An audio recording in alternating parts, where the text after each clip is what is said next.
Hello, everybody. Welcome back to this series on Foundations of the Faith, where we're exploring the Apostles' Creed together.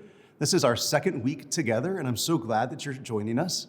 Today, we're going to explore the second clause of the Apostles' Creed, which talks about God as creator of heaven and earth.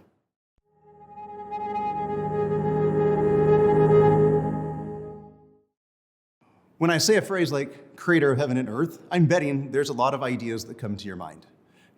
Particularly built on Genesis 1 and the idea of God as creating, speaking things into existence. And within our contemporary culture, that creates a lot of kind of conflict, a lot of questions, particularly as we grapple with modern science and geology and trying to figure out how do we best read for an account for Genesis 1 and Darwinism and evolution and all of those sorts of things probably came flooding to your mind just when I said the words, God, creator of heaven and earth. Today, we want to talk about the theology behind those. What is being told us about the identity of God and the nature of God's creation within that phrase. Some of the theology and implications behind that declaration, and a lot of that is going to be dealing with what are they pushing back against? What are they trying to say we don't believe? And then what are they trying to say that we do believe? So one of the first things that comes to mind when we talk about God as creator is that God creates out of nothing. You might have guessed theologians have a very fancy word for that. It's creatio ex nihilo, because everybody loves Latin. Not really, but that's our phrase. So that God creates out of nothing. Part of what this is trying to say is that before creation exists, there is only God. That there is nothing out there floating around with God that God uses in order to create, but rather that God speaks creation into being. There's nothing else there. So some of that has to do with the idea that God is the only eternal one, that nothing else exists alongside of God. God alone stands outside of time, outside of creation. The second kind of aspect is that some ancient belief systems believed that when God or the gods created, they used what I call primordial Play-Doh. I always think of the Gary Larson Far Side cartoon.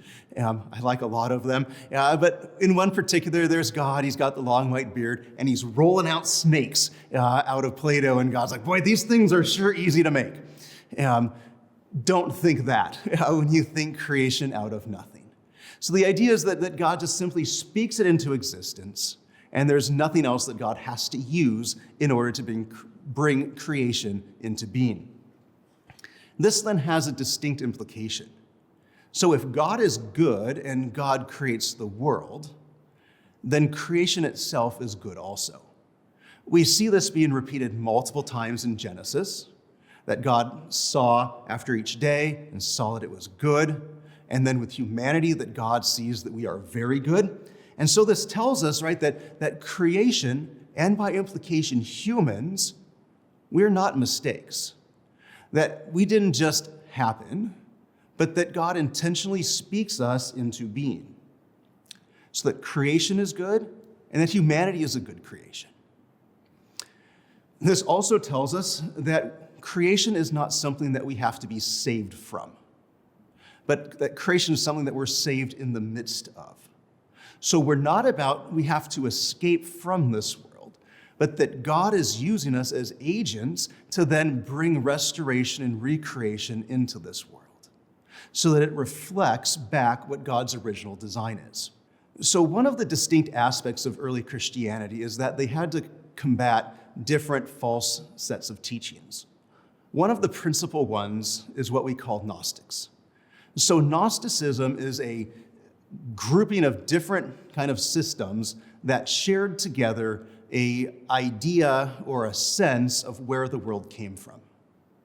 In a nutshell, their thought was that a low-level God, who was categorized as being quite stupid, ended up creating the physical world. So that creation's a mistake, and by implication, so are we. Humans never should have happened. But because this God was so stupid, he also messed everything up. So not only are we a mistake, but we don't work right. So in this conception then, humans are nothing more than flesh and blood. I sometimes refer to it as we're just bags of flesh. That's it. Wandering around. There's no purpose to us. There's no sense of dignity or worth or value to us. Now, part of this is because we lack any kind of a spiritual nature. We've just been given a physical body. As the Gnostics continue to kind of push that idea forward, they eventually suggest that other divine beings give us souls. Only the souls don't belong to us. They're actually a little piece of those other divine beings. And that when that soul comes into contact with you, that soul forgets what it is and now becomes trapped in you. So now for the Gnostics, not only are we mistaken bags of flesh, but we're also prisons that keep our soul from getting back home again. So again, we're not just a mistake, we're a prison. So that in this system then, salvation is escaping from you and getting back out of this world and ascending back to their original spiritual home. Again, quite different from how Christians conceive of God as creator and all of the implications of creation as good and that humanity is a good creation. A final thing that Christians then emphasize in this concept of God as creator is that we are created in the image of God. We find this being talked about in Genesis chapter 1, verse 29, where it talks about that God has created humans in God's own image, male and female, God created them. And a great part of what the creeds are trying to get across to us in this declaration of God as creator is that we matter. Not because of the things that we do, but because of who we are and whose we are. So they're telling us, in part, that our identity comes from God. Our identity does not come from other people. It comes from God because God has made us in his own image. And again, the book of Genesis is very clear that it's not saying God made men in God's image and then women came around somewhere else, but that women are also created in God's image, that they don't derive their identity from someone else. We each derive our identity from God himself. Psalm 139 continues that theme. It tells us that even when we're in the womb, God knows us, and that God knows us from that point all the way to our death, and that God continues to be with us even after that point. This intimate knowledge that our Creator has of us. So this image of God then speaks to a couple of things. It tells us that humans have intrinsic worth and value. Again, not because of what we do, but because of who we belong to. That we belong to God. That we're worthy of dignity, honor, and respect. And that this respect not only flows to others, but also ought to be given to ourselves in terms of how we think about ourselves and how we talk to ourselves. We also discover in this idea of God as creator and an image of God that we're made to have a relationship. We're relational creatures and that we're made to have a relationship with God and we're made to have a relationship with others. St. Augustine would famously say that we're empty until we find ourselves in God. And we find our fulfillment, our true sense of who we are and what we're made to be. So the image of God then gives us this intimate connection between God and us. It tells us that we matter. It tells us that we have dignity and worth and value. But it also tells us that there are things that we need to work on, that we need to grow. Theologians will oftentimes talk about the image of God as a gift, but also as a cause of growth. That there are certain aspects in us that we're made to develop and learn how to use. Reason, the ability to critically think about things and engage with them. That these are all meant to be aspects that help us to fulfill our call and our purpose.